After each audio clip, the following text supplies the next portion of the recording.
हाय वंशन family, welcome back.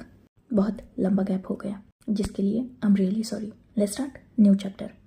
Curran through wing को एक तरीके से फोर्स करके वांग जी, सिचैन और जियांग चैंग विंग को घर बुलाने में तो सक्सेसफुल हो चुके थे, पर इस बार विंग भी शायद अपनी पूरी तैयारी में था, इसलिए तो उसने इन तीनों की चाल इन्हीं पर पलटा दी थी।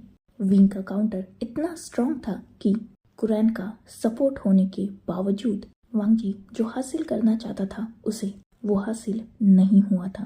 पर क्या इतना आसान था वांग जी का बैक स्टेप लेना? जवाब तो विंग को भी मिल गया था जब अकेले में वांग जी ने विंग को थ्रेट किया था। पता नहीं किस बेसिस पर वांग जी की आंखों में इस बार अपने लिए जुनून विंग ने भी देख लिया था। आफ्टर ऑल उसके फेक अल्फा ने इस बार रियल प्रॉमिस जो किया था सेम वेन्यू पर उससे शादी करने का।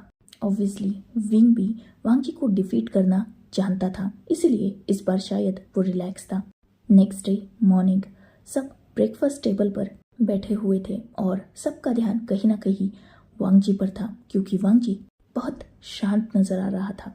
वैसे तो लैन फैमिली में शांति से ही ब्रेकफास्ट किया जाता है, पर आज ये शांति थोड़ी ज़्यादा ही स्ट्रेसफुल थी, क्योंकि हर कोई वांग जी का नेचर जानता था। नेचर वाइज वांग जी एक स्टबन पर्सन है। जिस चीज़ पर उसकी नज़र पड़ जाए और जिसे पाने की जिद एक बार लान वांग जी पकड़ ले, उसे इतनी आसानी से वो छोड़ेगा, उस पर गिव अप करेगा, ऐसा आज तक कभी नहीं हुआ। और इस बार तो बात उसके प्यार की है। क्या इतनी आसानी से वांग जी अपने लव ऑफ द लाइफ पर गिव अप करने वाला है? यही वही मौजूद हर एक इंसान सोच रहा था। पर वांग जी वो बिल्कुल काम था, और वांग जी की ये कामनेस हर किसी को, जहाँ एक तरफ सबको थोड़ा डरा रही थी, वहीं दूसरी तरफ सब लोग ये भी सोच रहे थे कि अगर सच में वांग जी मैच्योरली बिहेव कर रहा है और वो समझदारी से सारी बात समझ चुका है तो ये बात अच्छी है। इससे ना विंग की, ना वांग जी की और ना ही लैन फैमिली की लाइफ में ट्रबल क्रिएट होगा। पर वहाँ बैठे दो इंसान ये अच्छी तरीके से जानते थे कि वांग जी के दिमाग में कुछ ना कुछ डेंजरस चल रहा है। आफ्टर ऑल एक उसका भाई था और दूसरा उसका चाइल्डहुड फ्रेंड। ब्रेकफास्ट खत्म होने पर सिचैन और जियांग चैंग दोनों भी वांग जी के पास गए उससे पूछने के लिए कि उसका आगे का स्टेप क्या है। पर वांग जी, उसने उन दोनों को बहुत नॉर्मल आंसर किया, कुछ नहीं, गो विद द फ्लो। ये आंसर थोड़ा अजीब था, क्या मतलब है इस बात का? पर वांग जी, उसने मतलब समझाना जरूरी नहीं समझा, बस एक ईवल स्माइल की और वो इन दोनों को छोड़कर वहां से जा चुका था। खैर, ये बस आगे की सिचुएशन के लिए प्रे कर सकते थे, बाकी कुछ भी इनके हाथ में नहीं था। इसीलिए जियांग चैंग, सिचैन अपने अपने वर्क के लिए निकल चुके थे, वही वांग जी और कुरैन भी अपने वर्क में लग चुके थे। वो दिन बीत चुका था और नाइट का वक्त था। डिनर टेबल पर हर कोई मौजूद था और कुरैन के पास इन सब के लिए आज एक इम्पोर्टेंट न्यूज़ थी। कुरैन ने सबको इन्फॉर्म किया कि उसे आफ्टरनून में विंग के कॉल के साथ ही डिजिटल इनविटेशन कार्ड भी रिसीव हुआ है। विंग ने ठीक एक दिन बाद इवनिंग में सबको उसकी वेडिंग अटेंड करने के लिए इनवाइट किया है। वो खुद पर्सनली नहीं आ सका क्योंकि वो वेडिंग प्रिपरेशन में बिजी है। जियांग चैंग को कुछ देर पहले ही अपने पेरेंट्स थ्रू सेम न्यूज़ मिल चुकी थी। खैर, कुरैन ने जब ये बात कंप्लीट की थी, कहीं ना कहीं सबकी नज़र वांग जी पर गई थी, जो बिल्कुल काम था। कुरैन जो वांग जी के साइड में ही बैठे हुए थे, उन्होंने वांग जी के हाथ पर हाथ रखा, जिससे वांग जी का ध्यान अपने डिनर से हटकर कुरैन की तरफ गया। कुरैन ने एक सॉफ्ट स्माइल की। वांग जी, आई अंडरस्टैंड तुम्हें हर्ट हो रहा होगा, पर हमेशा हासिल करना ही प्यार नहीं होता, कभी कभी सामने वाले की खुशी के लिए गिव अप भी करना होता है। वांग जी जिसने बस एक स्माइल की, एक सॉफ्ट स्माइल। देन सबने अपना डिनर कंप्लीट किया और हर कोई अपने अपने रूम में चला गया। वैसे तो सिचैन और जियांग चैंग फिर से वांग जी से बात करना चाहते थे, पर वांग जी ऑलरेडी अपने रूम में जाकर डोर लॉक कर चुका था, इसलिए वो भी अपने रूम में चले गए। नेक्स्ट डे नॉर्मल ही बीता, बिल्कुल शांति से। हर कोई वांगजी के लिए टेंस था, खासकर सिचैन और जियांग चैंग, क्योंकि कुरैन और ई रियल सिचुएशन नहीं जानते थे, पर सिचैन और जियांग चैंग रियल सिचुएशन जानते थे। वो जानते थे कि वांगजी का इतनी आसानी से विंग पर गिव अप करना ये नेक्स्ट टू इम्पॉसिबल है, पर वांगजी उन्हें कुछ बता भी तो नहीं रहा। ऊपर से वो कुरैन और ई के सामने बिल्कुल नॉर्मल बिहेव कर रहा है, जैसे वो ये सिचुएशन एक्सेप्ट कर चुका है, पर जैसा दिख रहा है वैसा बिल्कुल नहीं है और उतना आसान तो नहीं है। ये बात सिर्फ वो दोनों समझ रहे थे, इसलिए उन्हें थोड़ा डर लग रहा था फ्यूचर के लिए। जहाँ एक तरफ थोड़ा स्ट्रेस का माहौल था, वहीं दूसरी तरफ कुरैन विंग की वेडिंग प्रिपरेशन में कोई कमी नहीं रख रहे थे। अपनी तरफ से उन्होंने विंग के लिए बहुत सारे गिफ्ट्स प्रिपेयर किए थे, क्योंकि ऑब्वियसली कुरैन विंग को अपना बच्चा मानते थे, तो उसके वेडिंग में कुछ जिम्मेदारियां तो उनकी भी थी और उन्हीं रिस्पॉन्सिबिलिटीज़ को फुलफिल कुरैन कर रहे थे। साथ ही ई भी उनका सपोर्ट कर रही थी। बहुत सारे गिफ्ट्स, रेड एनवलप्स विंग की वेडिंग के लिए प्रिपेयर कुरैन ने कर लिए थे और फाइनली वो दिन भी बीत गया। आज विंग की वेडिंग थी और जैसा कि डिस्कस हुआ था, सब इवनिंग को निकलने वाले थे, पर ब्रेकफास्ट टेबल पर वांगजी ने एक समझदारी वाली बात छेड़ दी थी, जिस वजह से हर कोई सोचने लगा था। ऑब्वियसली विंग ऑर्फन है, उसका अल्फा भी ऑर्फन है और बस रह देकर लैन फैमिली ही विंग के पास है, तो लैन फैमिली का भी विंग के वेडिंग में ऐसे टाइम पर जाना सही है? Obviously not.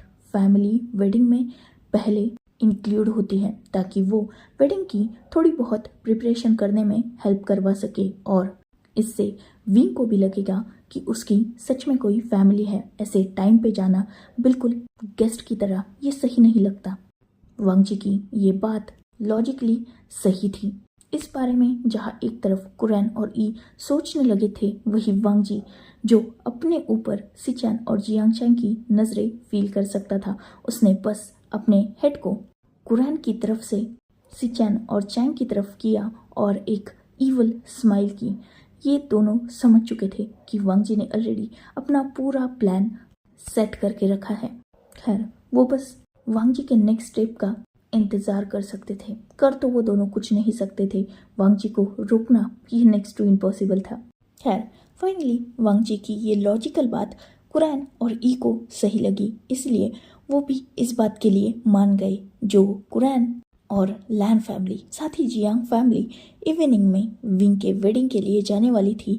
वो सोच चुके थे कि ब्रेकफास्ट के तुरंत बाद ही वो निकलेंगे।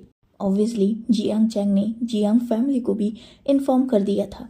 वही वांगजी अपने प्लान को सक्सेसफुल होता हुआ देखकर उसके फेस की स्माइल और भी ज़्यादा ब्राइट हो चुकी थी और वो बस अब अपने नेक्स्ट स्टेप का इंतज़ार कर रहा था। वांगजी ने कुरैन को ये स्ट्रिक्टली बता दिया था कि कुरैन विंग को इन्फॉर्म नहीं करेंगे, क्योंकि वो सब विंग को सरप्राइज देंगे। इस पर ऑब्वियसली कुरैन भी मान चुके थे, इसलिए मॉर्निंग में ही लैन फैमिली और जियांग फैमिली दोनों भी विंग के मेंशन के लिए निकल चुके थे। ऑब्वियसली इनविटेशन में एड्रेस मेंशन था। कुछ 1-1.5 घंटे की ड्राइव के बाद वो दोनों फैमिलीज फाइनली वे मेंशन के बाहर पहुंच चुके थे। इनविटेशन गार्ड्स को शो कराने के बाद उन्हें एंट्री भी मिल चुकी थी। वैसे भी इन गार्ड्स में बहुत सारे गार्ड्स वो थे जो युंदाओ के साथ लैन फैमिली में गए थे, इसीलिए कुरैन से युंदाओ की नज़दीकियों के बारे में हर कोई जानता था। इसीलिए लैन फैमिली और जियांग फैमिली को किसी ने भी रोका नहीं। गार्ड्स को कार में से गिफ्ट निकालने का बोलकर दोनों फैमिलीज भी मेंशन में एंटर कर चुकी थी। पूरा वह मेंशन अंदर से वेडिंग थीम में डेकोर हो रहा था। बहुत सारे सर्वेंट्स, मेड्स सारी क्लीनिंग और डेकोरेशन कर रही थी। कुछ अनजान लोगों को मेंशन में देखकर कुछ सर्वेंट्स लैन और जियांग फैमिली के पास चले गए और उन्हें ग्रीट किया, क्योंकि ऑब्वियसली ये अगर इतनी हाई सिक्योरिटी में मेंशन के अंदर आए हैं तो ज़रूर उनके यंग मास्टर के ही गेस्ट होंगे। कुरैन जो आगे थे उन्होंने सर्वेंट्स से युनदाओ के बारे में पूछा। तब सारे सर्वेंट्स ने उन्हें एक डायरेक्शन की तरफ पॉइंट करते हुए उन लोगों को बताया कि युनदाओ अपने सून टू बी अल्फा के साथ ब्रेकफास्ट टेबल पर है। सबने नोट किया और वो सब उसी डायरेक्शन में निकल गए, पर कुछ दूरी पर ही उन सब के कदम रुक चुके थे क्योंकि सामने का नज़ारा कुछ अलग ही था, जिसे देखकर कुछ लोग ऑकवर्ड हो चुके थे, कुछ शॉक थे। वही वांग जी, उसकी हालत गुस्से की वजह से खराब हो चुकी थी। विंग जो चेयर पर बैठा हुआ था, वैसे उसका फेस क्लियर नजर नहीं आ रहा था, पर समझ में आ रहा था कि विंग नीचे बैठा हुआ है और एक अल्फा जिसने विंग के चेयर के हेडबोर्ड पर एक हाथ रखा हुआ था और उसका दूसरा हाथ शायद विंग के नेक पर या उसके फेस पर एग्जैक्टली नज़र नहीं आ रहा था क्योंकि वो अल्फा थोड़ा मस्कुलर था, तो उसने विंग को पूरी तरीके से कवर कर लिया था। वो अल्फा विंग के फेस के बहुत करीब झुका हुआ था। शायद वो दोनों किस कर रहे थे या फिर उससे कुछ ज़्यादा या कम, ये तो क्लियरली नज़र नहीं आ रहा था, पर वो दोनों बहुत ज़्यादा क्लोज थे, ये क्लियरली नज़र आ रहा था। वांग जी जिसका ये नज़ारा देखकर खून खौल चुका था, उसने अपना कदम आगे बढ़ाया ही था, तभी एक तरफ सिचैन और दूसरी तरफ तुरंत ही जियांग चैंग ने वांग जी का हाथ होल्ड कर लिया था ताकि वो उसे रोक पाए। ऑब्वियसली वो यहाँ मैस नहीं कर सकते। वांग जी को तो इन दोनों ने रोक लिया, पर सिचुएशन थोड़ी ऑकवर्ड थी कुरैन, ई, फैंग मियान और यू के लिए। इसलिए कुरैन ने अपने थ्रोट को थोड़ा क्लीन किया जिससे थोड़ी आवाज़ हुई। जैसे ही ये आवाज़ विंग और उस अल्फा ने सुनी थी, तुरंत ही वो अल्फा जो थोड़ा पीछे हट चुका था और उसने मुड़ के इन सब की तरफ देखा। वही विंग जो कुछ सेकंड्स लेकर खुद को संभाल कर बाद में खड़ा हुआ था और उसकी नज़र भी इन सब लोगों की तरफ गई। विंग का फेस अभी भी मास्क से कवर था। ऑब्वियसली इस मेंशन में अभी फिलहाल बहुत सारे सर्वेंट्स और गार्ड्स हैं, शायद इसीलिए विंग ने अपना फेस कवर करके रखा है।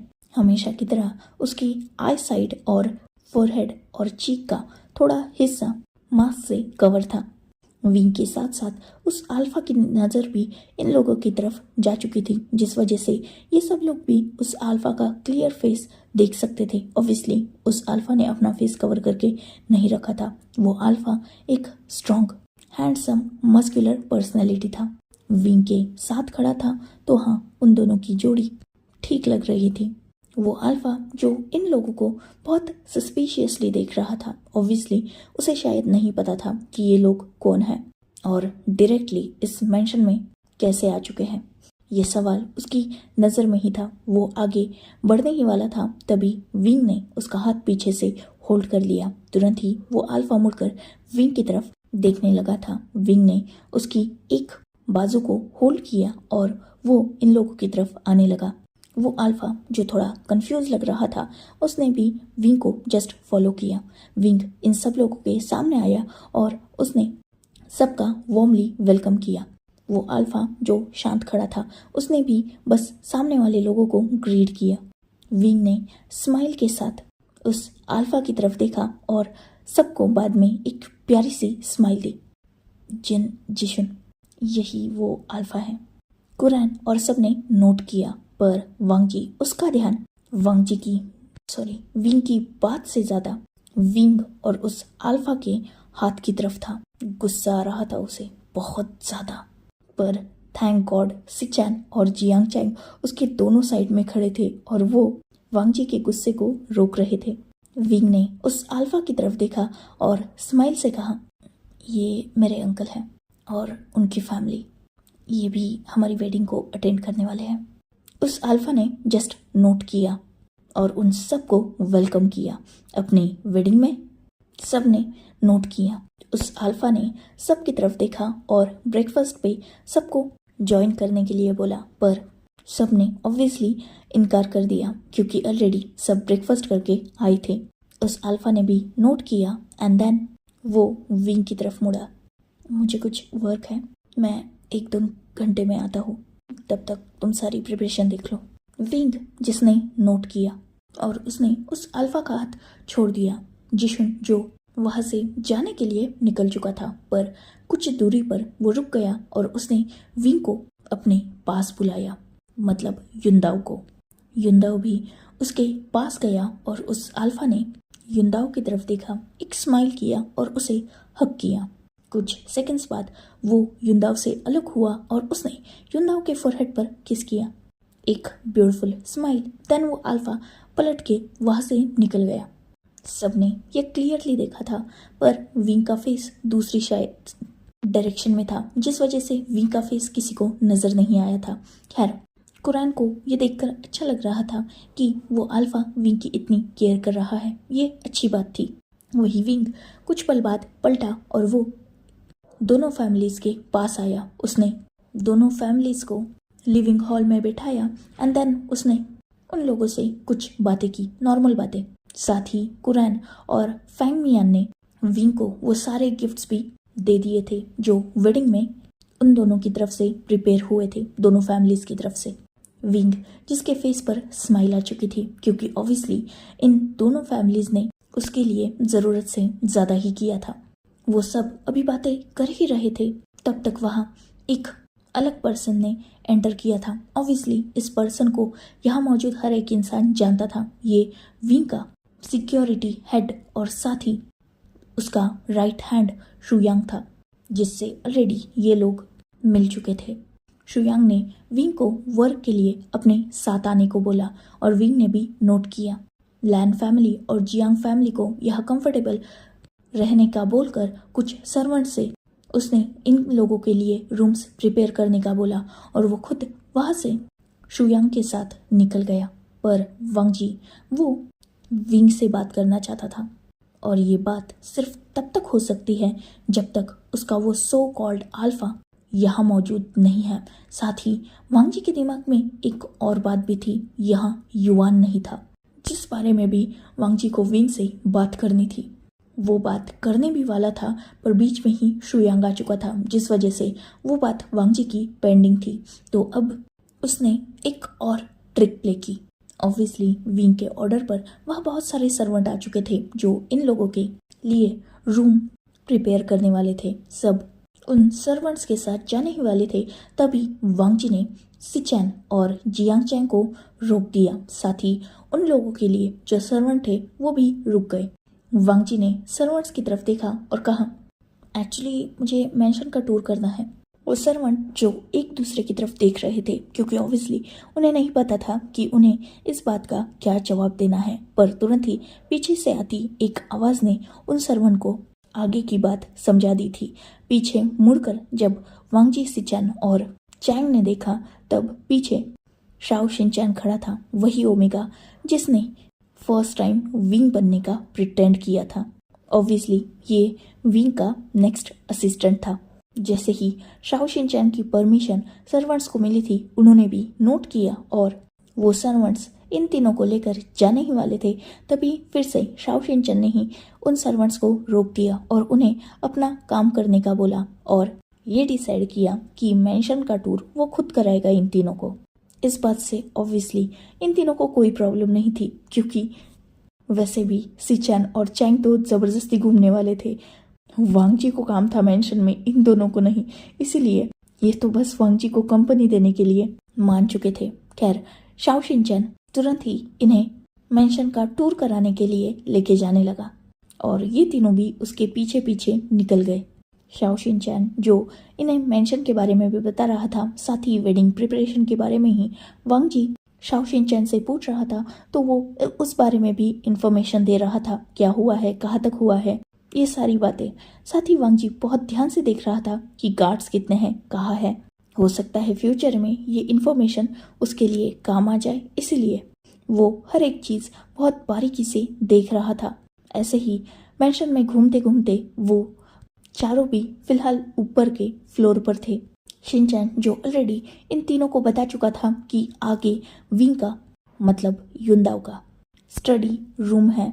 ये लोग अभी उस रूम से थोड़ा दूर थे, पर उससे पहले कि ये लोग उस रूम तक पहुंच पाते, उस रूम से 2 लोग बाहर निकले थे जो कोई और नहीं बल्कि शुयांग और युनदाओ दोनों थे।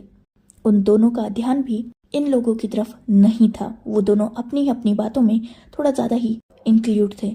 स्टडी रूम से बाहर आने के बाद वो दोनों कुछ दूरी पर रुक चुके थे और शुयांग विंग के हाथ में जो डिजिटल वॉच थी शायद उसमें कुछ सेटिंग कर रहा था। वो दोनों थोड़ा करीब आ चुके थे और साथ ही एक दूसरे से बात भी कर रहे थे।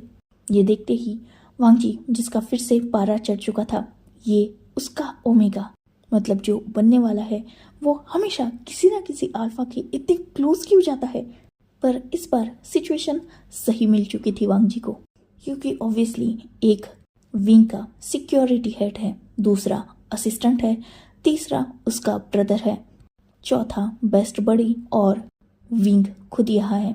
इनमें से किसी की भी इतनी हिम्मत नहीं है जो वांगजी को अब आगे का कदम बढ़ाने से रोक पाए। वहाँ बहुत सारे लोग थे, इसलिए वांगजी ने खुद पर कंट्रोल किया था। साथ ही सिचन और चैंग ने भी उसे रोका था। पर यह जो भी लोग हैं वो वांगजी को कंट्रोल नहीं कर सकते, इसलिए वांगजी सीधा आगे बढ़ा और उसने विंग का वो हाथ जो शुयांग के हाथ में था और वो उसकी वॉच में कुछ कर रहा था, उसी हाथ के आर्म को पकड़ा और उसे अपनी तरफ खींच लिया, जिससे विंग जो अचानक हुए इस एक्शन से बिल्कुल शॉक था और वो खुद को संभाल नहीं पाया था। इनफैक्ट वो थोड़ा लड़खड़ा गया था, बट थैंकफुली वांगजी के ही आर्म्स में वो गिर गया था, जिससे वांगजी ने तुरंत ही उसे बहुत प्यार से और सिक्योरली होल्ड भी कर लिया था। वही शुयांग वो झटके से विंग से दूर हो चुका था और वो भी शॉकिंगली वांगजी की तरफ देख रहा था।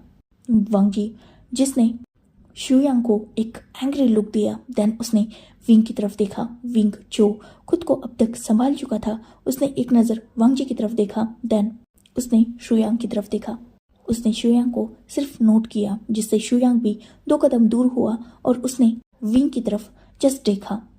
माय ओमेगा, कुछ प्राइवेट में बात करनी है तुमसे। विंग जिसने वांगजी की तरफ देखा, ऑब्वियसली वांगजी की आंखों में गुस्सा था और वांगजी की पकड़ जो विंग की बॉडी पर थी, इनफैक्ट विंग के एक हाथ को जहां वांगजी ने होल्ड करके रखा था, वही वांगजी का दूसरा हाथ विंग के वेस्ट पर था, जिस पर भी वांगजी की पकड़ थोड़ी टाइट थी। विंग ने साइड में देख लिया था जहां ऑलरेडी सिचान, जियांग चैंग और शाओ शिनचैन थे। ऑब्वियसली विंग कोई ट्रबल नहीं चाहता था, इसलिए उसने एक डीप ब्रीथ ली और वांगजी की तरफ देखकर जस्ट नोट किया। वांगजी जिसके फेस पर स्माइल आ चुकी थी। रूम में बात करते हैं। विंग की इस बात पर वांगजी ने नोट किया और वो विंग को अंदर लेके जाने ही वाला था, तभी विंग ने वांगजी को रोक दिया। तुम जाओ, मैं 1 मिनट में आता हूँ। वांगजी जिसने अपने शोल्डर रेज किए और नोट किया और वो स्टडी रूम में निकल गया। विंग जिसने शुयांग की तरफ देखा, देन शाओ शिनचैन की तरफ। शाओ शिनचैन तुरंत विंग की तरफ आ चुका था। विंग ने उन दोनों से कुछ बात की एंड देन वो स्टडी रूम में निकल गया। वो अभी रूम में एंटर कर ही रहा था, तभी वांगजी ने उसकी हाथ की रिस्ट को पकड़ा और उसे अंदर की तरफ बहुत जोर से पुल कर लिया। साथ ही उसने स्टडी रूम का डोर तुरंत ही लॉक कर लिया था अंदर से और उसी डोर पर उसने विंग को प्रेस कर दिया था। विंग की तरफ वांगजी गुस्से से देख रहा था।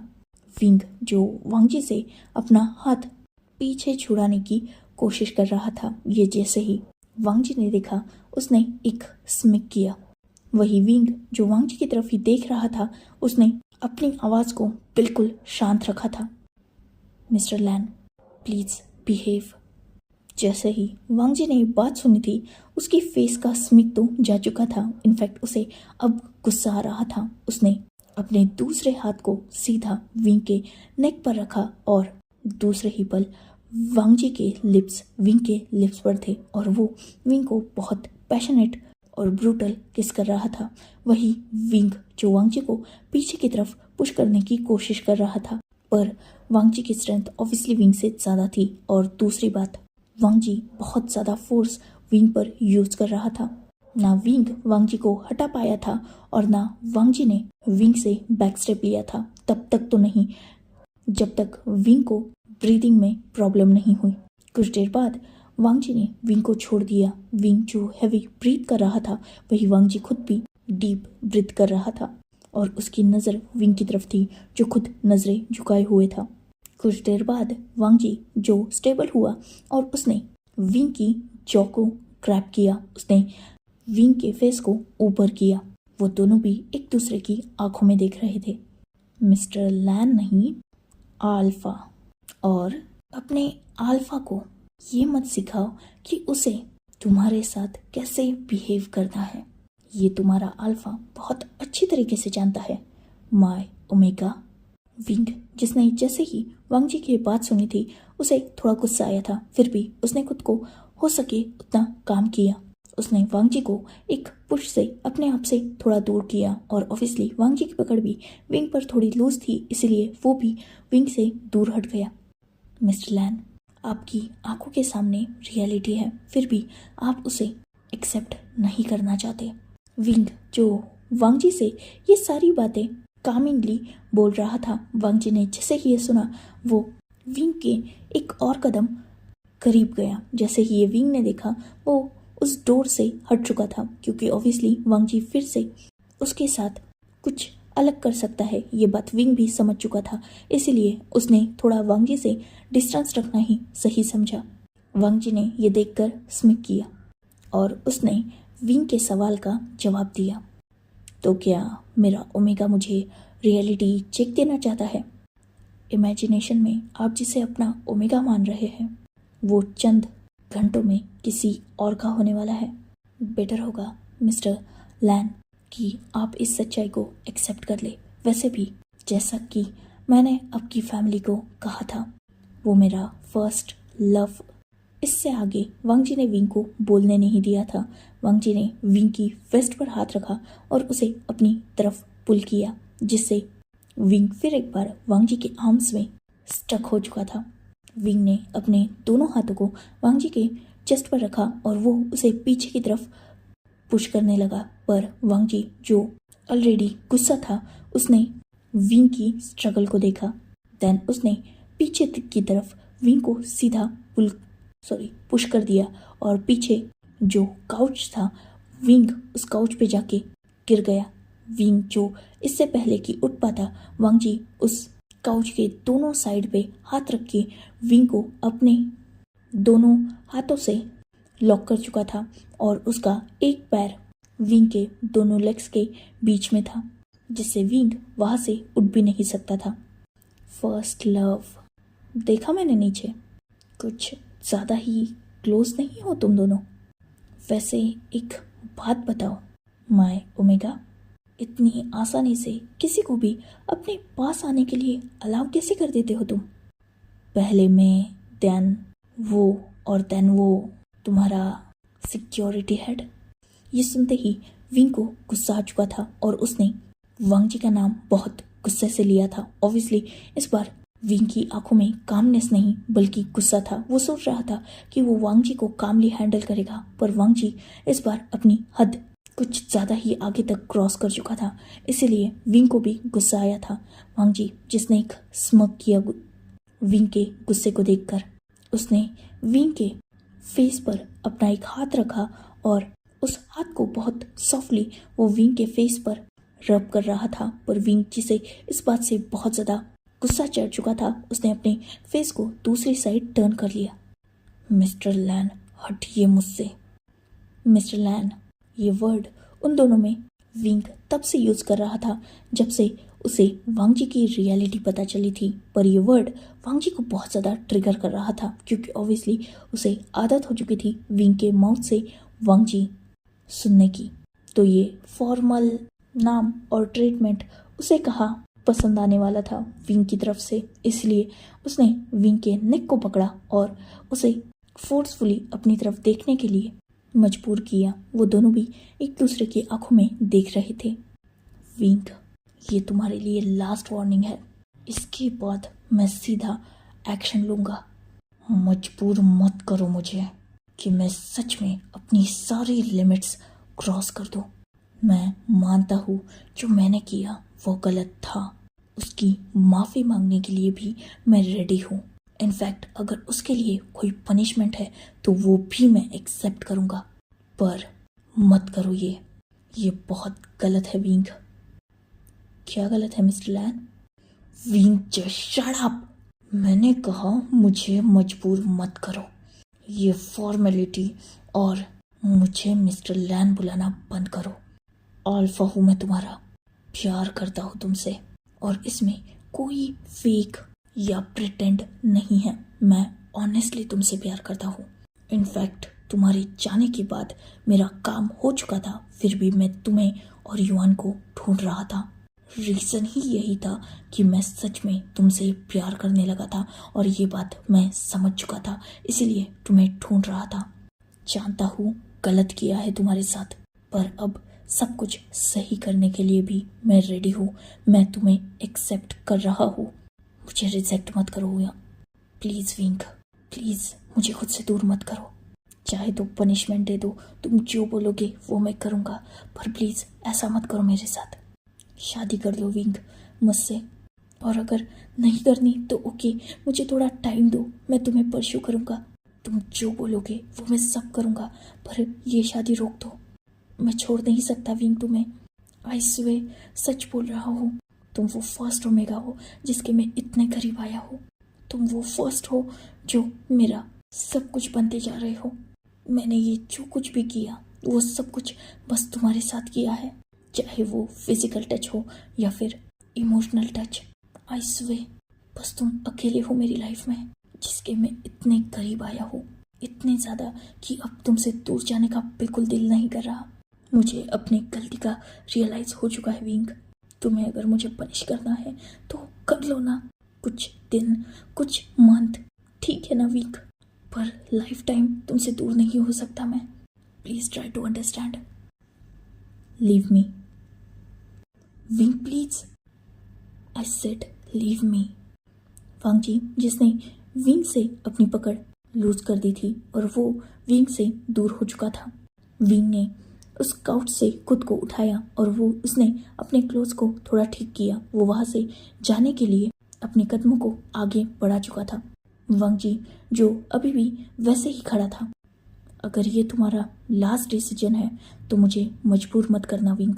ये सुनते ही विंग जो अपने कदमों को रोक चुका था और वांग जी की तरफ देखने लगा था। वांग जी जो मुड़ा और विंग की तरफ ही देख रहा था। What do you mean? Wing, जो लोग मुझे अच्छे से जानते हैं ना, वो मुझसे थोड़ा डरते भी है। जानते हो क्यों? क्योंकि उन्हें पता है कि वांग जी पागल है। अपनी जिद और जुनून में मैं कोई भी स्टेप उठाने से नहीं डरता। और आज तो बात मेरे प्यार की है, मेरे जुनून, मेरे पागलपन और जीने की वजह की है। तुम मेरी लाइफ में नहीं रहे तो मेरी लाइफ मीनिंगलेस और वर्थलेस होगी, और ऐसी लाइफ मैं जीना कभी प्रेफर नहीं करूँगा, बल्कि इससे हटकर मैं वो लास्ट कोशिश करूँगा जिससे तुम सिर्फ मेरे होंगे। और तब उसके लिए तुम मुझे ब्लेम नहीं कर सकते, क्योंकि वो स्टेप उठाने के लिए तुम्ही ने मुझे मजबूर किया है। वांग जी विंग की तरफ देख रहा था और उसने अपने पॉकेट में हाथ डालकर कुछ बाहर निकाला था। विंग जिसकी नज़र वांग जी से हटकर उसके हाथ में जो चीज़ थी उसकी तरफ गई थी। उसके हाथ में एक पेन ड्राइव था। वांग जी जिसने उस पेन ड्राइव को विंग की तरफ शो किया। उस रूफ टॉप की ये फुटेज है और उसमें ऐसी बहुत सारी अलग अलग फुटेजेस हैं, अलग अलग जगह की, ऑडियो और वीडियो दोनों साथ में है, जहाँ तुमने भी मुझसे अपने लव का कन्फेशन किया है। इसमें हॉस्पिटल की वो फुटेज भी इंक्लूड है जहाँ तुमने खुद मुझे एक्सेप्ट किया था और मुझसे खुद कहा था कि मैं वो सारी बाउंड्रीज तोड़ सकता हूँ जो हम दोनों के बीच में है। वो शादी तोड़ने के लिए तुमने खुद मुझे अलाउ किया था, ये भूलना मत। विंग, मैं कैसे भी करके तुम्हारी और अपनी भाई की शादी तुड़वाना चाहता था और इसलिए मैंने बहुत सारे सबूत ऑलरेडी इकट्ठा करके रखे थे और उन्हें इकट्ठा करने के लिए हर जगह मैंने कैमरास लगाए थे और उन सारी रिकॉर्डिंग्स को मैंने इसमें सेव करके रखा है। पहले मैं भी यही सोच रहा था कि ये बस मेरे भाई का और मेरे फ्रेंड का प्लान है, ट्रैप है, ताकि तुम्हें मैं अपने भाई से दूर कर पाऊँ और उन दोनों के प्यार को एक कर पाऊँ। पर जैसे जैसे तुम्हारे साथ वक्त बीतने लगा मैं तुम्हें अपने लिए चाहने लगा, इसीलिए अब वो शादी तोड़ना मेरे लिए ज़्यादा ज़रूरी हो चुका था, क्योंकि मैं तुम्हें बस अपने साथ देखना चाहता था और इसलिए मैंने हर हद तोड़ दी। इसमें वो रिकॉर्डिंग भी है जहाँ मैं तुम्हारे बहुत ज़्यादा क्लोज हूँ। याद है वो मॉर्निंग जब मैंने तुम्हें एक गिफ्ट दिया था, वो पेंडेंट? उस वक्त मैं बहुत करीब आया था तुम्हारे। वो सिचुएशन याद कर लेना विंक, उसकी रिकॉर्डिंग भी इसमें है। मुझे कोई फ़र्क नहीं पड़ता अगर ये सब कुछ मैंने सबको दिखा दिया, तो वैसे भी तुम्हारा वो सो कॉल्ड अल्फा तुम्हें छोड़ देगा। उसके बाद क्या होगा? मेरे अंकल मतलब मेरे फादर और बाकी लोगों से मुझे डांट मिलेगी, या शायद ज़्यादा से ज़्यादा वो मुझे अपने घर से और अपनी फैमिली से धक्के मारकर निकाल दे। सब कुछ खोने के लिए मैं रेडी हूँ फिर भी, क्योंकि उसके बाद तुम मुझे मिलोगे। तुम्हारे पास कोई रास्ता नहीं रहेगा मेरे अलावा। अगर मेरी बर्बादी तुम्हें पाने का इकलौता रास्ता है ना विंग, तो मैं पीछे नहीं हटूंगा उस रास्ते पे चलने से भी। बस कुछ घंटे हैं तुम्हारे पास। अगर उस पोडियम पर तुम्हारा अल्फा बन के मैं खड़ा नहीं रहा ना, और इसमें मैं तुम्हें भी उस लायक नहीं छोड़ूंगा फिर। विंग जिसने वांगजी की ये सारी बातें शांति से सुनी और एक डीप ब्रीथ ली। वो वहां से जाने के लिए मुड़ चुका था, पर वांगजी की आवाज़ जो अभी भी उसके कानों में जा रही थी, विंग मजाक नहीं है ये। मैं सच में दोनों फैमिलीज और बाकी सबको हम दोनों के रिश्ते की सच्चाई बता दूंगा। विंग जिसने वांगजी की ये लास्ट बात क्लियरली सुनी थी और फाइनली वो उस रूम को छोड़कर बाहर जा चुका था, वही वांगजी जिसे बहुत ज़्यादा गुस्सा आया था क्योंकि विंग ने उसे कुछ भी रिप्लाई नहीं किया था। पर वांगजी भी इस बार ये डिसाइड कर चुका था कि वो बैक स्टेप नहीं लेगा। अगर वो युआन थ्रू नहीं तो इस पेनड्राइव थ्रू विंग को अपने पास तो ज़रूर लाएगा। और वांगजी ये भी जानता था कि विंग इतना बड़ा रिस्क अपने और युआन की लाइफ के साथ नहीं लेगा, इसलिए उसे कहीं ना कहीं श्योरिटी थी कि विंग कुछ ना कुछ तो करेगा। पर अगर विंग ने कुछ नहीं किया तो वांगजी कुछ भी करने से पीछे नहीं हटेगा। खैर, जहाँ एक तरफ विंग जा चुका था वही वांगजी भी कुछ देर बाद उस रूम से निकल चुका था। थोड़ी ही देर बाद वो सब नीचे थे। वांगजी जिसे अभी भी थोड़ा डर लग रहा था क्योंकि ऑब्वियसली वो विंग को नहीं खोना चाहता, इसलिए जब उसने देखा कि दोनों फैमिलीज और खुद विंग भी यहाँ मौजूद है तो उसने उस टॉपिक को निकाला जो उसके लिए एक और स्ट्रॉन्ग वेपन था, युआन। जैसे ही युआन का नाम विंग ने सुना था उसे थोड़ा जैसे डर लग गया था। उसने थोड़ा रिएक्ट तो किया था पर फिर भी उसके फेशियल रिएक्शन तुरंत ही नॉर्मल भी हो चुके थे। उसने सबको बताया कि युआन इवनिंग तक वापस आ जाएगा, वो फिलहाल ऑन द वे है, वो वापस आ रहा है अपनी उसी ट्रिप से। सबने नोट किया और ये सुनकर वांगजी को और भी ज़्यादा टेंशन बढ़ चुका था क्योंकि युआन यहाँ नहीं है, मतलब ये वांगजी के लिए एक और माइनस पॉइंट था। पर वांगजी ने सोच तो लिया था कि वेडिंग वो ये कैंसिल करके ही रहेगा, चाहे फिर उसे अपना आखिरी स्टेप ये पेन ड्राइव ही क्यों ना सबको शो करना पड़े। जहाँ एक तरफ ये सब बैठकर बातें कर रहे थे वही दूसरी तरफ मैंशन को बहुत ब्यूटीफुली डेकोरेट किया जा रहा था। पर कुछ ही देर बाद कुछ स्ट्रेंज हुआ। जिन जिशुन कुछ लोगों के साथ उस मैंशन में एंट्री ले चुका था। जैसे ही जिशुन वहाँ आया था, विंग जो खड़ा हो चुका था और वो जिशुन की तरफ देख रहा था, जिशुन विंग के पास आया और उसने तुरंत ही विंग के वेस्ट में हाथ डाला और उसे अपनी तरफ पुल किया, जिससे विंग जिशुन से जाकर हिट हुआ था। जिशुन ने विंग के फेस पर हाथ रखा और उसके फेस को बिल्कुल प्यार से वो सहलाने लगा। हनी देखो मैं किसे लाया हूँ साथ में। विंग जिसने अपनी नज़र उन लोगों की तरफ डाली, ऑब्वियसली विंग उन लोगों को जानता था। उसने एक स्माइल की और नोट किया, तो क्या तुम रेडी हो? विंग जिसने इस बात पर नोट किया, वही बाकी सब जो वहाँ कंफ्यूज थे। जिशुन ने विंग के चीक पर किस किया और कहा, इन्होंने सारी फॉर्मेलिटीज़ कंप्लीट कर ली हैं, बस हम दोनों के सिग्नेचर बचे हुए हैं। जैसे ही सिग्नेचर हो जाएंगे वैसे ही हम दोनों की वेडिंग रजिस्टर भी हो जाएगी और इवनिंग तक हम दोनों को सर्टिफिकेट भी मिल जाएंगे। जैसे ही ये बात वांग जी ने और बाकी सब ने सुनी थी, वो उन लोगों की तरफ देखने लगे थे। ऑब्वियसली वो लॉयर्स थे और कुछ मैरिज ब्यूरो के ऑफिसर्स जो ये वेडिंग रजिस्टर करने आए थे। वांग जी जिसे ये देखकर अब डर लगने लगा था, क्योंकि ऑब्वियसली अगर वेडिंग रजिस्टर हो गई तो वांग जी चाहकर भी कुछ नहीं कर पाएगा। यह फिलहाल युवान भी नहीं है। उसने सोचा था उसे कुछ वक्त मिलेगा, पर क्या वो वक्त भी उसके हाथ से निकल चुका है। अगर साइनिंग हो गई तो वो चाहकर भी ये वेडिंग नहीं तोड़ सकेगा, कुछ भी नहीं कर सकेगा वो आगे, क्योंकि विंग जिशुन का ऑफिशियल ओमेगा बन जाएगा। नहीं, वांग जी ये कभी नहीं होने देगा। वो ये वेडिंग रजिस्टर तो नहीं होने देगा, पर वो रोके कैसे, क्योंकि विंग ने तो ऑलरेडी हाँ बोल दिया है। वांग जी जैसे अब टेंशन आ चुका था, क्या विंग को अपने सामने वो किसी और का होते हुए इतनी आसानी से देख सकता है? नहीं, विंग उसका है, विंग सिर्फ उसका है। उसे ये सब कुछ रोकना होगा। यही वांग जी सोच रहा था। उसके दिमाग में फिलहाल ब्लास्ट हो रहे थे, वही उसका दिल जो डर से भर चुका था। विंग को वो खो देगा? बिल्कुल नहीं। उसने आज तक अपने पसंदीदा चीज को तक अपने हाथ से जाने नहीं दिया। ये तो फिर भी उसका पसंदीदा इंसान है, एक ऐसा इंसान जिसके साथ वांग जी ने अपनी लाइफ स्पेंड करने के सपने देखे हैं। उस इंसान को वो किसी भी कीमत पर खोएगा तो नहीं। ना अब वो युवान का इंतजार करेगा और ना ही किसी बात से वो डरेगा। अगर उसे लास्ट मोमेंट पर वो वीडियो ऐसे ही सबको दिखाना पड़ेगा, फिर भी वो दिखाएगा, पर विंग को तो वो किसी और का नहीं होने देगा। यही फिलहाल वांग जी सोच रहा था। इनफैक्ट वो वैसे ही करने का डिसाइड भी कर चुका था। So enough for today. Let's take a break. Next chapter in next video. If you like my explanation, like, comment and subscribe my channel. Hopefully you all are enjoying this fan fiction. Goodbye. Take care. Enjoy your beautiful life.